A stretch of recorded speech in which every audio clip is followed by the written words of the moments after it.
नमस्कार मंडळी. यावर्षी सोयाबीनचं विक्रमी पीक काढायचंय का? मग बरोबर आला आहात. आपण पेरणीच्या तयारीपासून ते योग्य पद्धतीपर्यंत सगळ्या महत्वाच्या गोष्टी एकदम सोप्या भाषेत समजून घेणार आहोत. बरोबर. हाच तो प्रश्न आहे की विक्रमी उत्पादन घ्यायचं तरी कसं. तर चिंता नको, आपण आज याच प्रश्नाचं उत्तर शोधणार आहोत. तज्ज्ञांच्या सल्ल्यानुसार काय करायला पाहिजे हे अगदी स्पष्टपणे आणि सोप्या शब्दात मी सांगणार आहे, जेणेकरून उत्पादनात वाढ झालीच पाहिजे. चला तर मग सुरुवात करूया सगळ्यात पहिल्या आणि महत्त्वाच्या टप्प्यापासून. तो म्हणजे पेरणीपूर्व खत व्यवस्थापन. खरं तर पिकाचा सगळा पायाच यावर अवलंबून असतो. हे बघा, एक गोष्ट पक्की लक्षात ठेवली पाहिजे. सोयाबीन हे काही जास्त दिवसांचं पीक नाही, साधारण 90 ते 100 दिवसात येतं. आणि म्हणूनच याला जी काही खतं द्यायची आहेत ती पेरणीच्या वेळीच देणं गरजेचं आहे. कारण सुरुवातीपासूनच जर त्याला सगळे पोषक घटक मिळाले तरच त्याची वाढ जोमदार होते. तर मग कोणती खतं वापरायची? इथे काही चांगले पर्याय आहेत, जसं की 10-26-26 किंवा 12-32-16 सोबत थोडं पोटॅश, किंवा मग 8-21-21. एक गोष्ट लक्षात घ्या, ह्या सगळ्यांमध्ये नत्र म्हणजे नायट्रोजनचं प्रमाण कमी आहे.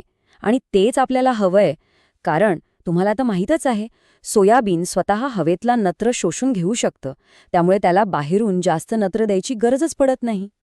आता मुख्य खतांबद्दल तर बोललो, पण एका महत्त्वाच्या गोष्टीला विसरून चालणार नाही, आणि ते म्हणजे सल्फर म्हणजेच गंधक. हे एक दुय्यम अन्नद्रव्य असलं तरी सोयाबीनसाठी, विशेषतः त्याच्या वाढीसाठी आणि दाण्यात तेलाचं प्रमाण वाढवण्यासाठी हे खूप खूप महत्त्वाचं आहे. आणि सल्फर देणं तर अगदी सोपं आहे. बेन्सल्स किंवा सल्फमॅक्स सारखं जे दाणेदार सल्फर मिळतं ना, ते वापरायचं. किती? तर एकरी 10 किलो. आणि द्यायचं कधी? तर पेरणीच्या वेळीच आपल्या मुख्य खतामध्ये मिसळून. झालं, काम सोपं होतं. बरं, खतांचं नियोजन झालं. आता वळूया पुढच्या तितक्याच महत्त्वाच्या टप्प्याकडे, म्हणजे बियाण्याची तयारी. कारण बियाणंच चांगलं नसेल तर पुढचं सगळं व्यर्थ आहे. चला बघूया काय करायचंय.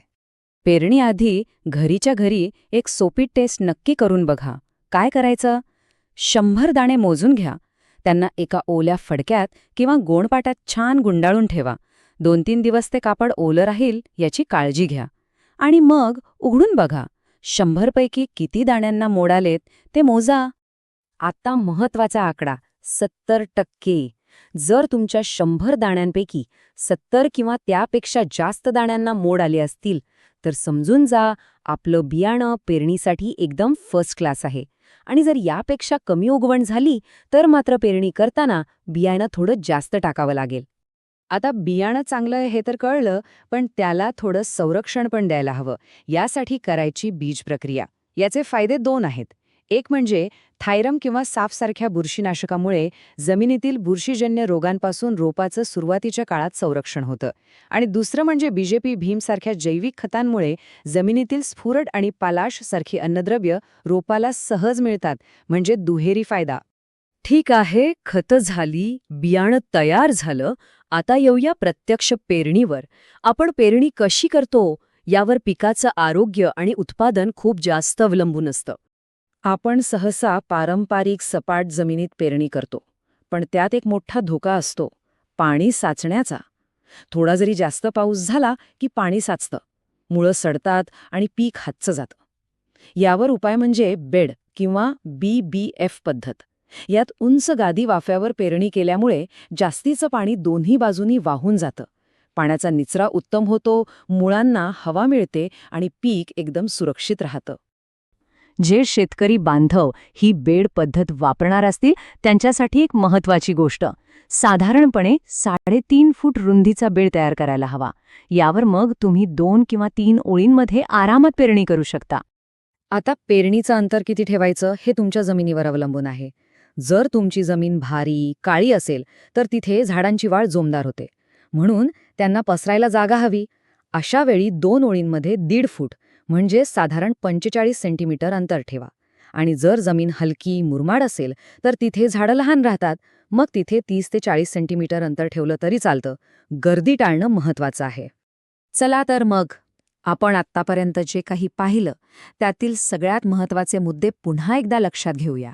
यशस्वी हंगामाची गुरुकिल्ली काय आहे ते पाहू. ही आहे तुमच्या भरघोस पिकासाठीची चेकलिस्ट. 1. पेरणीच्या वेळी संतुलित खत आणि सोबत 10 किलो सल्फर द्या. 2. बियाण्यांची उगवण क्षमता 70% जास्त आहे का हे नक्की तपासा.